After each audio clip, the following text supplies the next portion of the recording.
our universe and emanates from me. Indeed, they are just like persons whose eyes are covered by fog. Purport: the word uktha-śastrā refers to the chanting of certain Vedic hymns by which one obtains fruitive results in this world and the next. The word shastra also indicates a weapon, and thus uktha-śastrā also means the weapon used in Vedic sacrifice to kill the sacrificial animal. Persons exploiting Vedic knowledge for bodily gratification are slaughtering themselves with the weapons of materialistic religious principles. They're also compared to those trying to see within a dense fog. The false bodily concept of life, in which one ignores the eternal soul within the body, is a dense fog of ignorance that blocks our vision of God.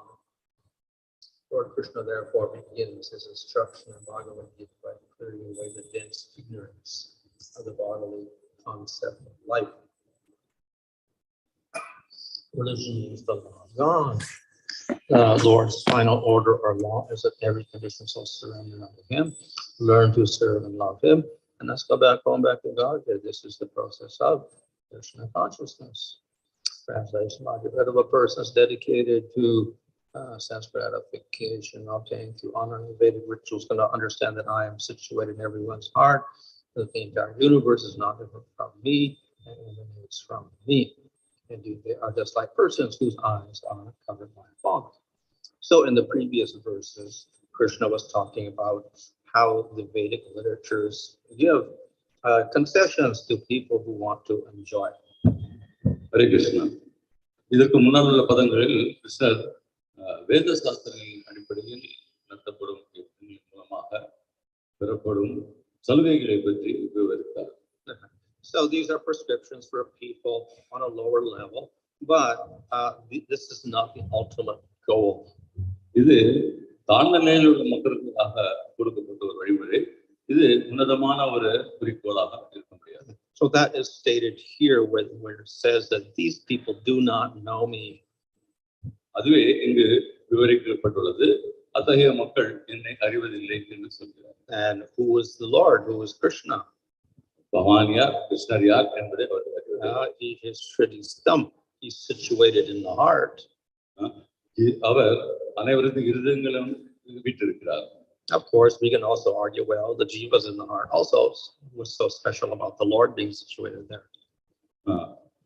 ஜீவாத்மாக்கள் கூட இருதயத்திலேயே வீற்றிருக்கின்றன. அப்படி இருக்க பகவான் இருதயத்தில் வீற்றிருப்பதனால ஒரு பிரத்யேகமான விசேஷம் என்ன? However, the Lord is situated in all hearts. எப்படி இருக்கணும்? பகவான் அனைவரது இருதயத்திலும் வீற்றிருக்கிறார். One jiva in one heart, but the Lord is situated in all hearts. So there is a difference. ஒவ்வொரு இருதயத்திலும் ஒரே ஒரு ஜீவாத்மா தான் வீற்றிருக்கிறது. ஆனால் பகவானும் அனைத்து இருதயங்களிலும் வீற்றிருக்கிறார். And that is made clear by the next phrase, idam, yathā. அது பின்வரும் பதத்தில் ஊர்ஜிதப்படுத்துகிறது. யத்விதம் யதஹ. So of course, idam, which literally means this, usually refers to this world, this universe. இதம் என்பது ஒரு பொருளை குறிக்கிறது, அதாவது இந்த பிரபஞ்சத்தை குறிக்கின்றது. And yathā means from which. யதா என்பது எதிலிருந்து வருகிறது என்பதை சொல்கிறது. So of course, from whom in this case, because they don't know me, from whom, from me, world comes. அதாவது பகவான் இங்க என்ன சொல்கிறார் என்றால், இந்த பிரபஞ்சம் என்னிடமிருந்து வருகிறது, யாரிடம் இருந்து வருகிறது என்பதை வெற்றிகரர்கள் அறிய மாட்டார்கள் என்று சொல்கிறார். So each individual jiva does not create the material world. தனிப்பட்ட ஜீவாத்மா என்பது இந்த லௌகிக பிரபஞ்சத்தை படைப்பதில்லை. So in this way, the Lord is distinguished from all jivas. இவ்வாறாக முழுமுதற்கடவுளான பகவான் பரமாத்மா என்ற ரூபத்தில் வீற்றிருப்பவர் மற்ற ஜீவாத்மாக்களிலிருந்து வேறுபடுத்தி காட்டப்படுகின்றார். So this is the higher purpose of the Vedic literature. இதுவே வேத சாஸ்திரங்களின் உன்னதமான செயலாகும். And because the Lord is stating it in the scriptures, we should know this. பகவான் இதை சாஸ்திரங்களில் விளக்கி கூறுகிறார் என்றால் நாம் இதை அறிய வேண்டும். What does Veda mean? It means to know. Veda என்றால் என்ன? அறிதல் என்பதே. So of course we can know the lower things like karma kanda, but we should also know the higher things. தாழ்மையான கர்ம காண்டம் போன்றவர்களை பற்றியும் நாம் அறியலாம், ஆனால் உன்னதமான ஒரு ஞானத்தை பற்றியும் நாம் அறிந்திருக்க வேண்டும். Those who accept the Vedas are fortunate. வேதங்களை ஏற்பவர்கள் அதிர்ஷ்டசாலிகள். But if they get the wrong meaning, then they're also unfortunate. ஆனால் தவறான கருத்தை புரிந்து கொள்வார்கள் என்றால் அவர்கள் துரதிர்ஷ்டசாலிகளே. So therefore, though they may claim to be followers of the Veda, if they get the wrong meaning, then it is also useless. ஆகவே வேதங்களை பின்பற்றுகிறோம் என்று சொல்லி தவறான கருத்துக்களை புரிந்து கொண்டார்கள் அது உபயோகமற்றதாகும். So therefore, the intelligent person has to strive to understand the actual final meaning of the Vedic literature. ஆகவே புத்திசாலியானவர்கள் வேத சாஸ்திரத்தின் இறுதியான முடிவை பற்றி புரிந்து கொள்வதற்காக பிரயத்தனம் எடுத்துக்கொள்ள வேண்டும். So that if we just study the Vedas, Upanishads, etc., then we can also understand that. வேதங்களையும் உபனிஷதங்களையும் கற்பதன் மூலமாக நாம் இதை அறிய முடியும். Unfortunately, some people very intelligently read everything, but they still come to the wrong conclusion. எப்படி இருக்கணும், சில புத்திசாலிகள் துரதிர்ஷ்டசாலிகளாக இருப்பதனால் அவர்கள் வேதங்களை முழுமையாக படித்தாலும் தவறான கருத்தை புரிந்து கொள்கிறார்கள். So Jānanti was very intelligent, but he also read the Upanishads, he knows the Vedas, but he came to the wrong conclusion. உதாரணத்திற்கு ஜெயமணி மிகவும் புத்திசாலியானவர், வேதங்களை கற்று கரைத்து குடித்தார், இருந்தாலும் அவர் தவறான முடிவுக்கு வந்தார். Karma is higher than jnana. கர்மம் என்பது ஞானத்தை விட உயர்ந்தது என்று கருதினார். Of course, if we put more emphasis upon Upanishads and Vedanta, then we'll say jnana is higher than karma. நாம் உபநிஷதங்கள் மீதும் வேதாந்தங்களின் மீதும் வலியுறுத்தினோமேனால் ஞானம் கர்மத்தை விட மேலானது என்பதை புரிந்து கொள்ள முடியும். And for the people who are doing jnana, it's obvious that it's higher. ஞானத்தை பின்பற்றுவர்களுக்கு அது எதேச்சையாக உயர்ந்ததாக திகழ்கிறது. But for persons like Jaimini, they argue the opposite. No, it's not obvious. ஆனால் ஜெயமினியை போன்றவர்கள் இதற்கு எதிராக வாதிடுகிறார்கள். And consequently, he started the whole school and he got a large following. இறுதியாக ஒரு பள்ளியை ஆரம்பித்து அவர்களை பின்பற்றுபவர்கள் நிறைய பேரை சேர்த்துக் கொண்டார். So nowadays we read these things and we say, wow, how could they be so foolish? But he was actually very intelligent. He was a disciple of that Vedas. Jayamini என்பவர் வேதவியாசரின் சிஷ்யர். அவர் புத்திசாலியானவரே, அப்படி இருந்தும் அவர் எவ்வாறாக தவறான கருத்துக்கு முடிவிற்கு வந்தார் என்பது சாத்தியமில்லை. And he managed to get so many followers that Buddha had to come along and started they reject all the Vedas. அவர்களுக்கு எந்த அளவுக்கு சிஷ்யர்கள் இருந்தார் என்றால் பிற்காலத்தில் புத்தர் வந்து தோன்றி இவற்றை அனைத்தும் நிராகரியுங்கள் என்று போதிக்க வேண்டியிருந்தது. So therefore, even though for us it may be obvious what the conclusion is, for others, if they have some other fixed ideas, they can come up with some other conclusion. நமக்கு எவ்வளவுதான் தெள்ள தெளிவாக வேதங்களினுடைய இறுதி கருத்து புரிந்தாலும் மற்றவர்கள் வேறு விதமான எண்ணங்களில் நிலைத்து நிற்பதனால் தவறான முடிவிற்கு வரலாம். So this shows that though the Vedas are sacred, we do have to be very careful to come up with the proper meaning. Otherwise, we end up with problems. சாஸ்திரங்கள் என்பவை புனிதமானவை என்றாலும் அவற்றை கற்று அறிந்து சரியான ஒரு புரிதலை நாம் பெறவில்லை என்றால் அவற்றை கற்பது உபயோகமற்ற செயலாகும். So this is we will say why they so foolish, but it is understandable also. தான் ஏன் இவ்வாறு முட்டாள்தனமாக இருக்கிறார்கள் என்று கேள்வி எழுகிறது. ஆனால் இது ஒரு புரிந்து கொள்ளக்கூடிய நிலை. Those who are more inclined to enjoyment in the world will look at scripture in terms of justification for that enjoyment. இந்த லௌகிக உலகத்தில் இன்பத்தை காண வேண்டும் என்ற நோக்கத்தில் இருப்பவர்கள் சாஸ்திரங்களை படித்து அதிலிருந்து இன்பத்தை காண்பதற்கான நோக்கத்தையே பெறுகிறார்கள். So they'll justify and then they'll glorify and they'll say this is the highest goal. அவர்கள் அத்தகைய கருத்துக்களை நியாயப்படுத்தி அவற்றை புகழ்ச்சி செய்து இதுவே உன்னதமான குறிக்கோள் என்றும் நிலைநிறுத்த முயற்சிப்பார். Those who have a different point of view, they'll come up with a different conclusion. அதே சமயத்தில் வேறு விதமான எண்ணங்களை உடையவர்கள் வேறு விதமான முடிவிற்கு வரலாம். And each book say, I'm very faithful to the Vedas. இத்தகையோர் அனைவருமே நாங்கள் வேத சாஸ்திரத்திற்கு மிகவும் நியாயமாக நடந்து கொள்கின்றோம் என்று சொல்வார். And thus, not only nowadays, but in ancient times, they ended up with 2 divisions. They ended up with 6 different versions of things following the Vedas. இக்காலத்தில் மட்டுமல்ல, முந்தைய காலத்தில் கூட இந்த வேதங்களின் அடிப்படையில் வெவ்வேறு விதமான 6 விதமான கருத்துக்களை முடிவுகளுக்கு வந்தார்கள். And they all said, we're following the Vedas. இவர்கள் அனைவருமே வேதங்களை பின்பற்றுகிறோம் என்று சொல்லிக் கொண்டார்கள். Quote the Vedas to support all their arguments. இந்த வேதங்கள் இத்தகைய வாதங்கள் அனைத்தையும் எவ்வாறு உறுதிப்படுத்தின என்பதை நாம் அறிய முடியும். So a common person may get very bewildered by this. இத்தகைய முடிவுகளின் காரணமாக ஒரு சாதாரண மனிதன் புத்தி பேதலித்து போகலாம். But we could say this is also the very nature of scripture. ஆனால் நாம் அதே சமயத்தில் இது சாஸ்திரத்தினுடைய இயற்கையான தன்மை என்பதும் சொல்லலாம். People will come out with their own different conclusions. மக்கள் அவர்களுக்கு தேவையான ஒரு முடிவுரைக்கு வருகிறார்கள். Of course, on the spiritual level, we see Krishna. ஆனால் ஆன்மீக தளத்தில் பார்க்கும் பொழுது நாம் கிருஷ்ணரை காண முடிகின்றது. So Krishna is the abode of all rasa. கிருஷ்ணரிடமே அனைத்து ரசங்களும் தஞ்சம் இருக்கின்றன. And then ultimately he is the abode of Madhurya rasa.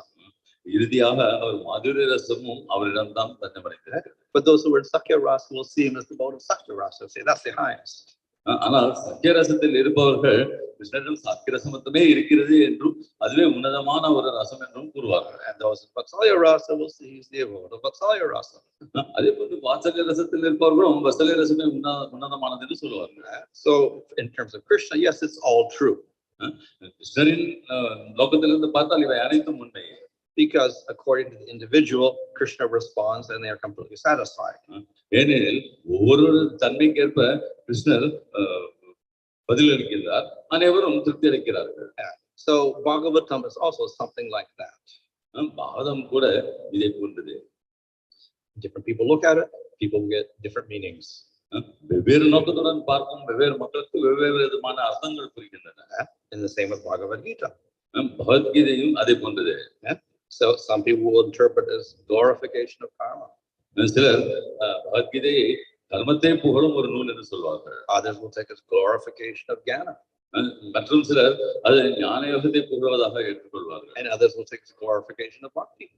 மற்றும் சிலர் அதை பக்தி யோகத்தை விளக்குவதாக ஏற்றுக்கொள்வார்கள். So like Shankaracharya ultimately takes as jnana, Bhagavad Gita. உதாரணத்துக்கு சங்கராச்சாரியர்கள் பகவத்கீதையை ஞானத்தை பிரதிபலிப்பதாக ஏற்றுக்கொள்கிறார். I don't know if in ancient times anyone would interpret in terms of karma, but modern day we do have modern authors, I think Tilak and others, who say this is the Bhagavad Gita is karma yoga. முற்காலத்தில் கர்மயோகத்தின் அடிப்படையிலேயே பகவத்கீதை பேசப்பட்டது என்று கூறியவர்கள் யாராவது இருக்கிறார்களா என்பது தெரியாது. ஆனால் இன்றைய நவநாகரிக உலகத்தில் பகவத்கீதையை கர்மயோகத்தையே விளக்குகிறது என்று சொல்லக்கூடியவர்கள் நிறைய பேர் இருக்கிறார்கள். And we have our Vaishnavacharyas, not only Gaudiya Sampradaya, but others also, who say that bhakti is the essence of Bhagavad Gita. அதே சமயத்தில் நமது கௌடிய மதம் அல்லாமல் மற்றும் உள்ள வைஷ்ணவாச்சாரியர்கள் கூட பகவத்கீதை என்பது பக்தியை பற்றியே சொல்கிறது என்று வலியுறுத்துகிறார்கள். When Krishna speaks of Bhagavad Gita, it's allowing people to get these different conclusions. கிருஷ்ணர் பகவத்கீதையை பேசும்போது அது மற்ற மக்கள் பல்வேறு விதமான கருத்துக்களை கொள்வதற்கு இடம் கொடுக்கிறது. Just as the Vedas are there with karma, jnana, and bhakti. இவ்வாறு வேதங்கள் கர்மகண்டம் ஞான கண்டம் என்பவை இருக்கின்றதோ அதே போன்று. However, we should not conclude that they're all equal. இப்படி இருக்கணும் இவை அனைத்தும் சமமானவை என்று முடிவுக்கு வருகிறது. So objectively, when we look at the rasas of Krishna, yes, they're all wonderful and they're all satisfying to each individual, but from an objective point of view, we say Madhurya rasa is the highest. கிருஷ்ணரை பார்க்கும் பொழுது அவர்கள் பல்வேறு ரசங்கள் இருப்பதனால் பல்வேறு ரசங்களில் உள்ள மக்களும் அதனால் திருப்தி அடைகிறார்கள் என்று நாம் அறியலாம். ஆனால் அதே சமயத்தில் நாம் அந்த மாதுர ரசமே உன்னதமானது என்பதை நன்றாக புரிந்து கொள்ள வேண்டும். So though the Lord gives opportunity for all types of people to get all sorts of conclusions out of Vedas or Bhagavad Gita or Bhagavatam, still one conclusion is supreme. பகவானுடைய ஏற்பாட்டினால் பல்வேறு விதமான மக்கள் பல்வேறு கருத்துக்களை உடையவர்கள் பல்வேறு விதமான முடிவுகளுக்கு வர முடியும். அதை தங்களது எண்ணங்களுக்கு போல உபயோகித்துக் கொள்ளலாம். என்றாலும் நாம் ஒன்றில் நிச்சயமாக முடிவாக இருக்க வேண்டும். உன்னதமான முடிவு ஒன்றே என்பதை தெரிந்திருக்கலாம். It is the most satisfying. It will give the highest bliss. அத்தகைய முடிவானது திருப்தியானதும் உன்னதமான பேரானந்தத்தின் கொடுக்கக்கூடியதாகும். Of course, if we only follow karma, we get temporary happiness in this world. நாம் கர்மயோகத்தை மட்டும் பின்பற்றினால் இந்த லௌகிக உலகத்தில் தற்காலிகமான ஒரு இன்பத்தை பெறுகின்றோம். But if you go to Brahma Loka, you get a happiness which is almost eternal, billions of years. உதாரணத்துக்கு நாம் பிரம்மலோகத்திற்கு சென்றால் ஏறத்தாழ ஒரு நித்தியமான ஒரு இன்பத்தை நாம் பெறப்படுகிறது. ஏனெனில் அது வரான கோடிக்கு கணக்கான வருஷங்களை ஆயுளாக கொண்டது. And if you get moksha, impersonal liberation, you get something eternal and you're beyond the miseries of the material world. It's true in one sense. அருவ மோட்சத்தை பெறுபவர்கள் இந்த லௌகிக உலகத்திற்கு அப்பாற்பட்ட ஒரு இன்பத்தை அனுபவிக்கப்படுகின்றது. இது உண்மை. But if you perform bhakti in the spiritual world, you get a different type of bliss.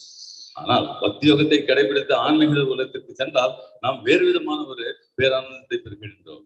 And then if you follow the path of Madhurya Rasa, you get highest bliss of all in the spiritual world. மேலும் மதுரை ரசத்தை பின்பற்றுவதனால் அந்த ஆன்மீக உலகத்திலேயே உன்னதமான ஒரு பேரானந்தத்தை நம்மால் பெற முடிகிறது.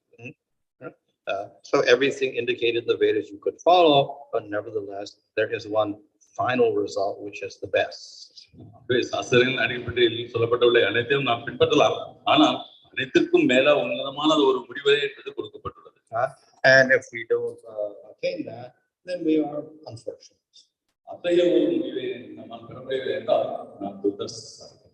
But if we stay at the bottom level only at karma yoga or karma kanda, then we're much more unfortunate. அனைத்தையும் விட்டுவிட்டு நாம் அடித்தளத்தில் உள்ள கர்மயோகத்தை மட்டுமே பெற்றுக்கொள்வோம் என்றால் நாம் மிக துரதிர்ஷ்டசாலி. Of course, if they're following that, then we could say they're more fortunate that people are not following any rules at all.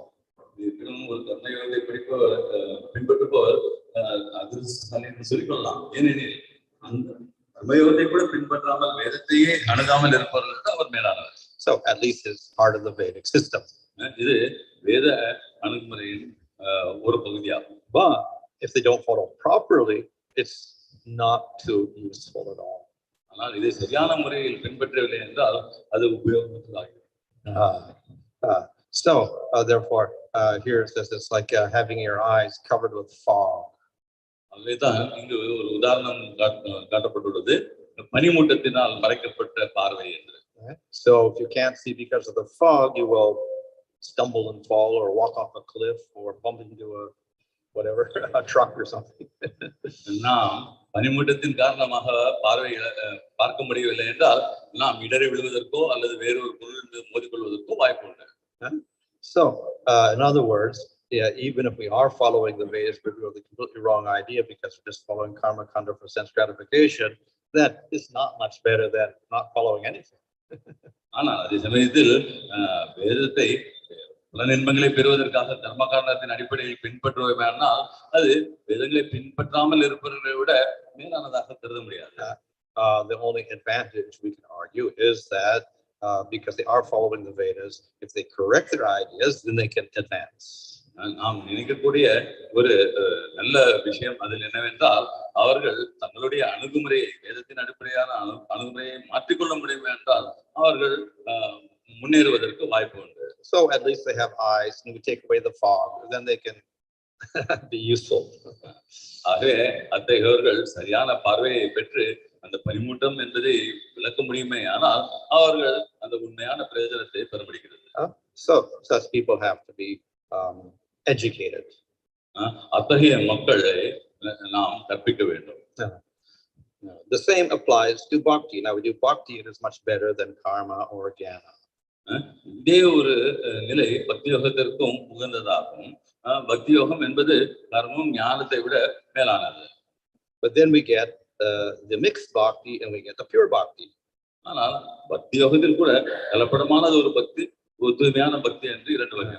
So the mixed bhakti you gain is like having fog in your eyes. இந்த கலப்படமான பக்தி என்பது பனிமூட்டத்தினால் மறைக்கப்பட்ட பார்வைக்கு ஒத்ததாகும். Of course, fog in the eyes is better. These eyes are better than the fog in the eyes of somebody just doing karma kanda. இத்தகைய பனிமூட்டத்தை பெற்றவர்கள் கர்மயோகத்தை பின்பற்றுபவர்களை விட மேலானவர்களாக கருதப்படலாம். But still, the fog is there. எப்படி இருப்பினும் அவர்களது பார்வை மறைக்கப்பட்டே இருக்கின்றது. So this is what we call the abhas, bhakti abhas or nama abhas. இதையே பக்தி ஆபாஸ் அல்லது நாம ஆபாஸ் என்று கூறுகிறார்கள். Now, Bhakti Vinod says, well, there's two types. One is fog and one is clouds. One is Clouds. Okay. இவை இரண்டில் ஒன்று பனிமூட்டம் மற்றொன்று மேகமூட்டம். So both are obstructive. ஆனால் இவை இரண்டுமே நமது பார்வைக்கு இடைஞ்சலாக இருக்கின்றன. So bhakti is pure and powerful. ஆகவே பக்தி என்பது மிகவும் சக்தி வாய்ந்தது மேலும் தூய்மையானது. And it is never contaminated, like the jiva is not contaminated or the Lord is not contaminated. அது மேலும் பகவானும் ஜீவாத்மாவும் எவ்வாறு களங்கமற்றவர்களாக இருக்கிறார்களோ அதே போன்று பக்தியும் களங்கமற்றதாகும். The jiva can be covered, and consequently bhakti looks like it's covered because of that. ஜீவாத்மா அறியாமையினால் மறைக்கப்படலாம், அதன் காரணமாக பக்தி அதனிலிருந்து மறைக்கப்படுகின்றது. So if we are covered by ignorance, even though we're doing bhakti, then it's like we're getting fog, we're getting a blockage. ஆகவே அறியாமை என்னும் மூடு பனியினாலோ அல்லது மேகமூட்டத்தினாலோ நமது பார்வை தரங்கள் ஆகும். ஆனால் நாம் அந்த பக்தி யோகம் என்பதை தவறாக புரிந்து கொள்கின்றோம், அறியாமையால் இருக்கிறோம். So because we're doing bhakti, it is still superior to other processes.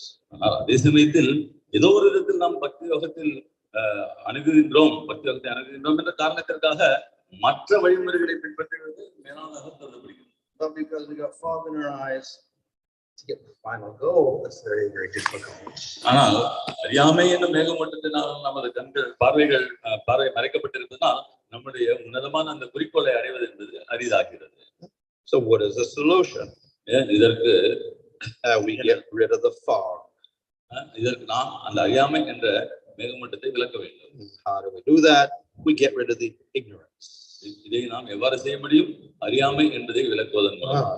So to get rid of the ignorance, we get scripture. இந்த அறியாமையிலிருந்து விலகுவதற்கு நாம் சாஸ்திரங்களை அணுக வேண்டும். So scripture is also called jānanti, the eye of knowledge. அதே சாஸ்திரம் கூட சக்ஷு ஞானம் என்ற பார்வையை கொண்டுள்ளது. So if we see through scripture, no more fog. அதே சாஸ்திரம் மூலமாக பார்ப்பதனால் அந்த பனிமூட்டத்திலிருந்து நாம் விலக முடியும். So in this way, a very, very easy process to get rid of the mixed bhakti. இவ்வாறாக நாம் இந்த கலப்படமான பக்தி என்பதை எளிமையான முறையில் விலக்கி விடலாம். We get the scriptural knowledge and then we get clear eyes. சாஸ்திரங்களின் அடிப்படையான ஞானம் என்பதை பெறுவதன் மூலமாக ஒரு தூய்மையான ஒரு இடைஞ்சலற்ற ஒரு பார்வையை நாம் பெறுவோம். Only the condition is we got to get the right conclusion of the scriptures. இதற்கு ஒரே ஒரு தகுதி என்னவென்றால் சாஸ்திரத்தின் இறுதியான உன்னதமான சரியான அந்த முடிவை அவர்கள் அறிய வேண்டும், பெற வேண்டும். We get the scriptures through the eyes of the ignorant person like this who's doing all these karmakanda, then it's useless. அந்த சாஸ்திரத்தை கர்மகண்டத்தை பின்பற்றுவர்களை கொண்ட பார்வை இருந்தவர்களுடன் நாம் ஒப்பிட்டு பார்க்க வேண்டாம், அது உபயோகமற்றதாக விடுகிறது. So therefore we get the scriptures through the devotees of the Lord and the parampara. ஆகவேதான் நாம் இந்த சாஸ்திர ஞானம் என்பதை பக்தர்கள் மூலமாகவும் பரம்பரையில் வரும் ஆச்சாரியர்கள் மூலமாகவும் பெறுகின்றோம். And then we get proper knowledge. இதன் மூலமாக நாம் சரியான அந்த ஞானத்தை பெற முடிகின்றது. And then we have no fog in our eyes. இதன் மூலமாக நம்மளுடைய பார்வையை இந்த அறியாமை என்னும் மேகமூட்டம் மறைப்பதில்லை. ஹரே கிருஷ்ணா.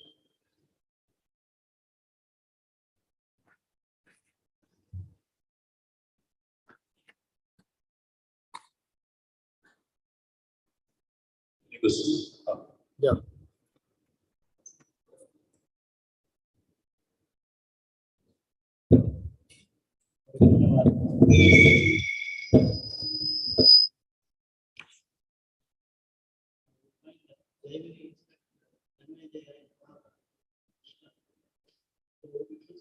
Very personal.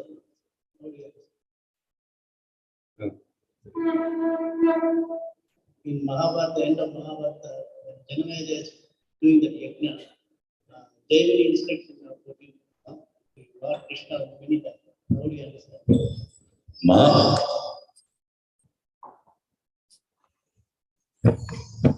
மகாபாரதத்தின் இறுதியில்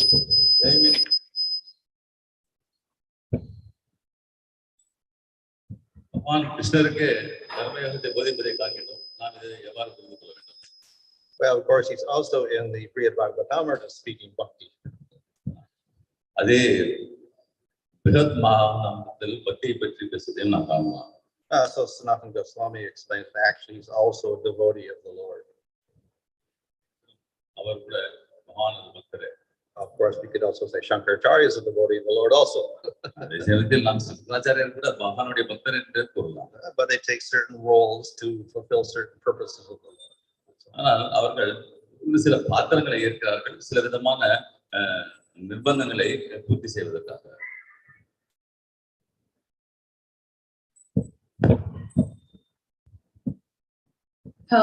Maharaj, you said like you need to go to a proper parampara system to get the proper knowledge.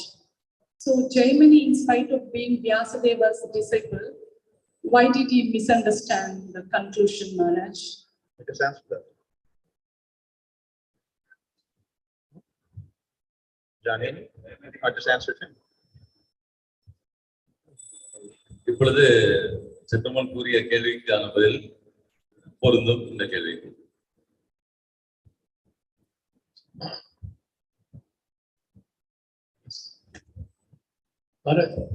This we see from the scriptures that how people go to karma kand, jnana kand, and finally come to bhakti. And after coming to bhakti, we see many paramparas, Vaishnavas also. Some of we are into Gaudiya Vaishnava Sampradaya, and has been the crest jewel of all the knowledge in Madhurya and Nityanam and all these things. And even after understanding so many things, how is it that I personally talk about myself? It's so lazy, so casual, and not able to come out of that skin of laziness and always procrastinating. So how to become more sincere and become dedicated and devoted so that we can grow in our spiritual life? Otherwise, I'm personally hearing so much, but practically the progress is very little. நாம் உன்னதமான மேன்மையான ஞானத்தை பற்றி நிறைய கேட்கின்றோம்.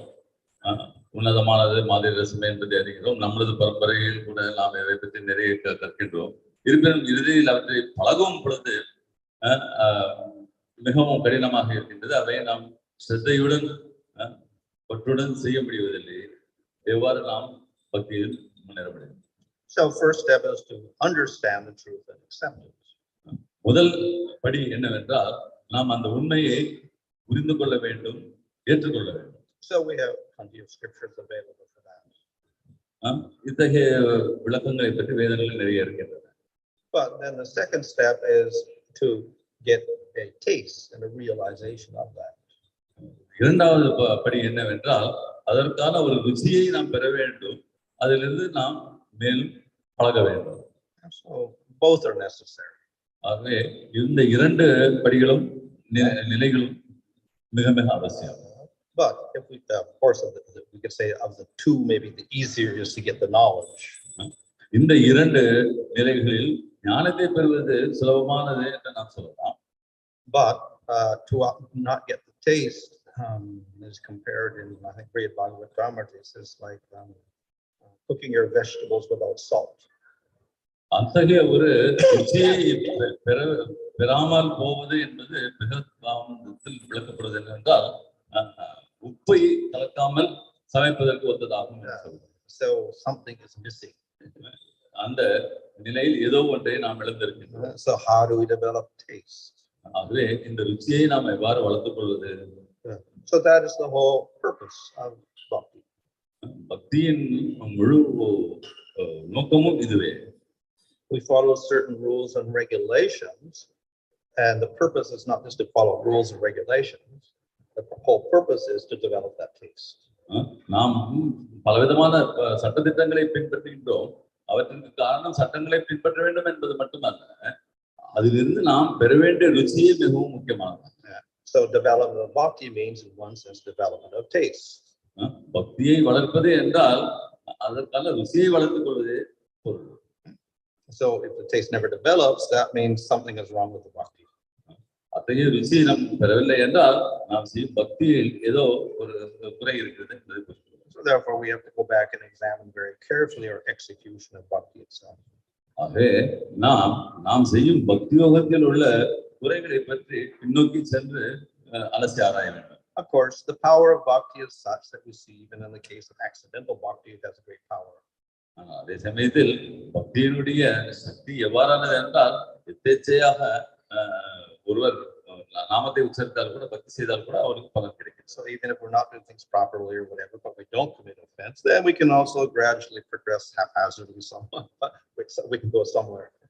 ஆகவே குறைகளுடன் பக்தியை செய்தோமேனால் எந்த விதமான அபராதமும் செய்யாமல் பக்தியை செய்ய முடியுமேனால் அதில் ஒரு நிலையான வளர்ச்சி என்றாலும் ஏதோ ஒரு விதத்தில் வளர்ச்சி என்று ஏற்பட்டுக் கொண்டே இருக்கிறது. But if we want to go quicker, then we have to analyze very carefully and to see how properly we're doing the process. ஆனால் வேகமாக பக்தியில் முன்னேற வேண்டும் என்றால் நாம் மிக உன்னிப்பாக நாம் செய்யும் பக்தி யோகத்தின் வழிமுறைகளை எவ்வாறு கடைபிடிக்கிறோம் என்பதை அலசி ஆராய்ந்து அதில் குறைகள் இல்லாமல் பார்த்துக் கொள்ள வேண்டும். In continuation of this, in case the taste is not developing, there is a possibility of danger of falling down also. ருச்சி என்பது பெற முடியவில்லை என்றால் பக்தியிலிருந்து நிலை இழக்கக்கூடிய ஒரு அபாயமும் இருக்கிறது. Well, basically we have two tastes, taste for Krishna or taste for Maya. அடிப்படையில் இரண்டு விதமான ருச்சிகளே உண்டு, மாயைக்கான ருச்சி, கிருஷ்ணருக்கான ருச்சி. If we don't develop spiritual taste, then we're most likely 99% likely to get more material tastes. அதே நமக்கு பக்தியில் ருச்சியை பெற முடியவில்லை என்றால் பெரும்பாலாக 99 விழுக்காடு நாம் லௌகிகத்தில் ருச்சியை பெறுகிறோம் என்பதே காரணம். Online question, Maharaj. This is from His Grace Karanji Prabhu. What benefits and disadvantages are there for a neophyte devotee from his smarta brahmana background? Do they persist at a more senior level too?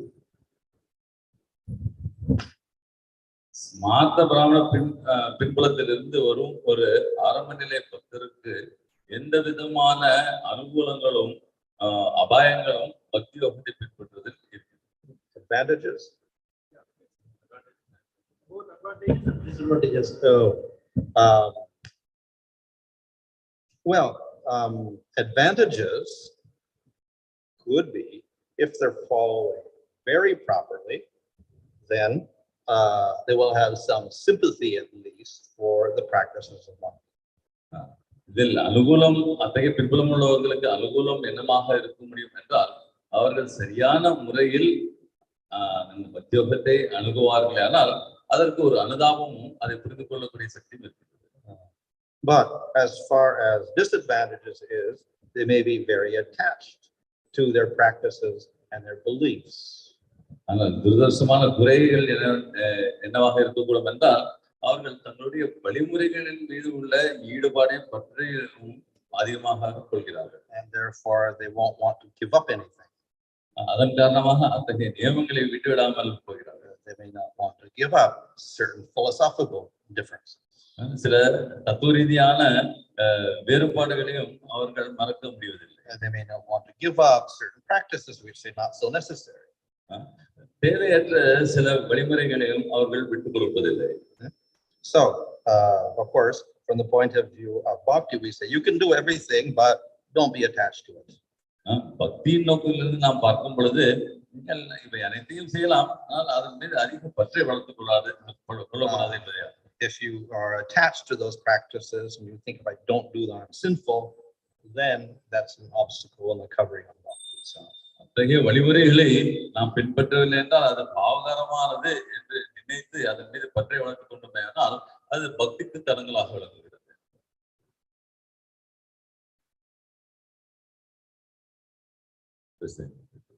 Of course, we can say that it's like this. The example is given of the student who's learning, let's say, music. இதற்கு நாம் ஒரு உதாரணமாக இசையை பயிலும் ஒரு மாணவனை உதாரணமாக கூறலாம். Yeah, so one person comes to the teacher and says, I want to learn music from you. நான் குருவை அணுகி ஒரு மாணவன் நான் உங்களிடம் இசை பயில வேண்டும் என்று நினைக்கிறேன் என்று சொல்லுகிறார். Let's say violin or something like that. வயலினோ அல்லது ஒரு வாத்தியத்தை. And I've already learned something. I know this about this teacher, that teacher. மேலும் அந்த மாணவர் குருவினிடம் சென்று நான் ஏற்கனவே கற்றிருக்கின்றேன், இந்த குருவினிடம் இதை கேட்டேன், அந்த குருவினிடம் இதை கேட்டேன் என்று பல்வேறு விதமான அவர் கற்ற அனுபவங்களை பற்றி பேசுகின்றார். So I said, how much you'll charge me? மேலும் நீங்கள் எனக்கு இதற்காக காணிக்கை எவ்வளவு பெறுவீர்கள்? So the teacher says, 1,000 rupees an hour. அதுக்கு அந்த குரு 1000 ரூபாய்கள் ஒரு மணி நேரத்திற்கு என்று கூறலாம். But there's another person there says, I want to learn from the teacher. How much you charge me? மற்றொரு மாணவராகி நானும் கற்றுக்கிறேன், எனக்கு எவ்வளவு கேட்பீர்கள்? I don't know anything. I haven't started at all. மேலும் அவர் சொல்கிறார், நான் இதுவரை எதையும் ஆரம்பிக்கவே எனக்கு எதுவுமே செய்ய தெரியாது. How much will charge me? நீங்கள் எனக்கு என்ன மாதிரி கட்டணம் பெற விரும்புகிறீர்கள்? And the teacher says, 100 rupees an hour. அந்த வாத்தியார் குரு கூட ஒரு மணி நேரத்துக்கு 100 ரூபாய் என்று சொல்லலாம். So the other student very shocked. Oh, why are you charging me so much? ஆகிய முதலில் கேட்ட மாணவர் அதிர்ச்சி அடைகின்றார், ஏன் எனக்கு இவ்வளவு அதிகமாக கட்டணம் கேட்கிறீர்கள்? That make you unlearn everything. அதுக்கு குரு அவர் சொல்கிறார், நீ கற்றதை முதலில் மறக்கடிக்க வேண்டும், அதற்காக தான். That takes a long time. இது நிறைய காலம் எடுக்கலாம் என்று கற்று சொல்கிறார்.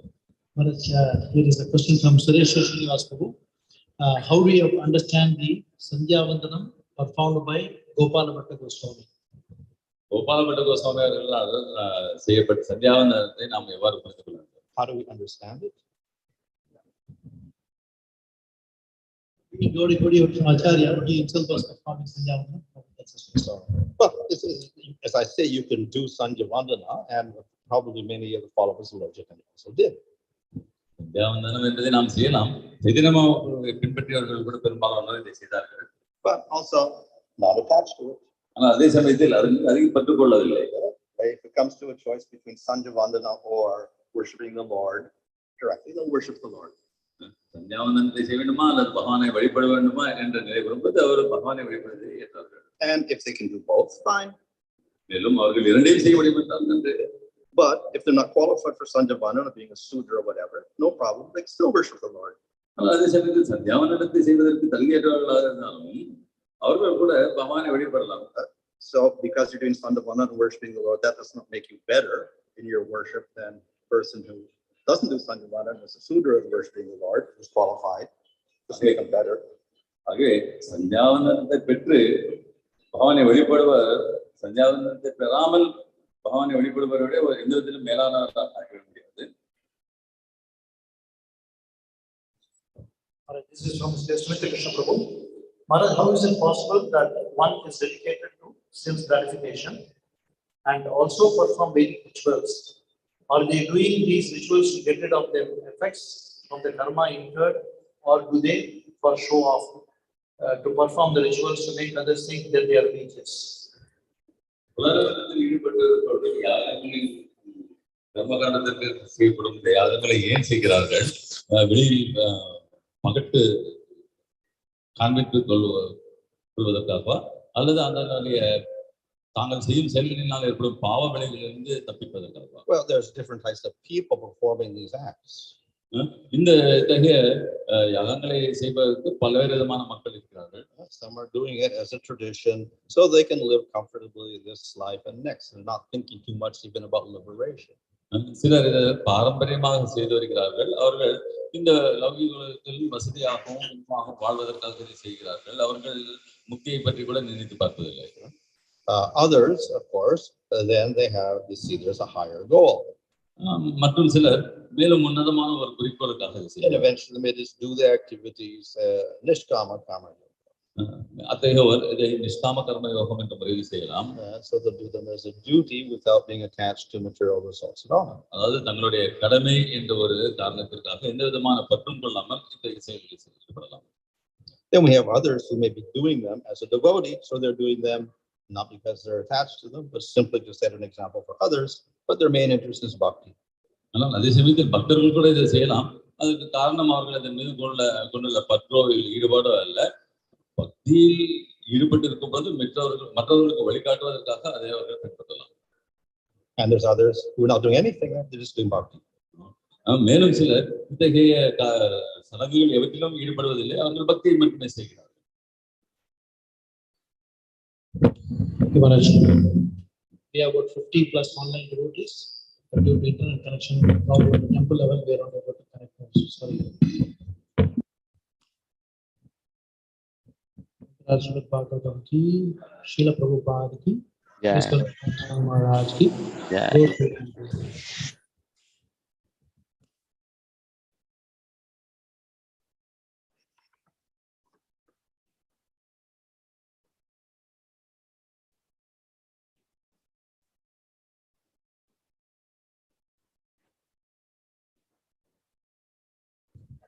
Thank you, dear devotees. Yeah, thank you, dear devotees, for joining in. I think we will try to upload the recording of this video. Apologies again for the technical glitches. Guru Prabhu, you there? Okay. Sorry. All right. I'll quickly just quick reminder. Today evening Bhagavad Gita lecture continuation. Today will be by Kumaradev Prabhu on 5th chapter, verse number 17. At starting 7 p.m. 7 to 8 on his Chennai channel and on the Zoom also. All right. Thank you so much for joining in. Let's chant Hare Krishna Mahamantra thrice for the benefit of all the devotees. Hare Krishna Krishna Krishna Hare Hare, Hare Ram Ram Ram Hare Hare. Hare Krishna Krishna Krishna Hare Hare, Hare Ram Ram Ram. Hare Krishna Krishna Krishna Hare Hare, Hare Ram Ram. Vanchakalpatarupesya कृपासिन्धुभ्येव च पतितानां पावनेभ्यो वैष्णवेभ्यो नमो नमः। अनंत कोटि गौर भक्त वृंद की जय। जगत गुरु श्रील प्रभुपाद की जय। गौ प्रेमानंद।